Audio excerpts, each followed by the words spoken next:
अॻूणे वज़ीर आज़म शाहिद खाकन आबासी चयो आहे त नई पार्टी ठाहिण जी का बि कोशिश न आहे। कई मुस्लिम लीग नून ई असांजी जमायत आहे।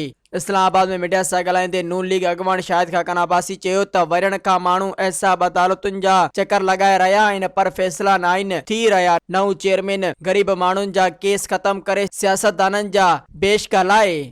अस्सलाम वालेकुम दोस्तों, मां आहियां सोहराब सुमरो ऐं अवां जे पंहिंजे शहर हैदराबाद में कासमाबाद में तमामु बहितरीनु वॉलपेपर्स जो कमु करे पियो रांझन सुमरो साहब, जंहिंजो फ़ोन नंबर तव्हां स्क्रीन ते ॾिसी रहिया आहियो। तव्हां बि जेकॾहिं अहिड़ो वॉलपेपर हणणु चाहियो था जीअं मां ही हणायो आहे वॉलपेपर तमामु ज़बरदस्त ख़ूबसूरत तरीक़े सां रांझन सुमरो साहब खां, त तव्हां बि पंहिंजे घर खे ख़ूबसूरत बणाइण जे लाइ रांझन सुमरो साहब जूं ख़िदमतूं हासिलु कयो। तमामु बहितरीन ऐं मज़ीद ख़बरनि ऐं तफ़सीलात लाइ विज़िट कयो असांजी वेबसाइट www.awamiNewsHD.com ऐं ॾिसंदा रहो अवामी न्यूज़ HD।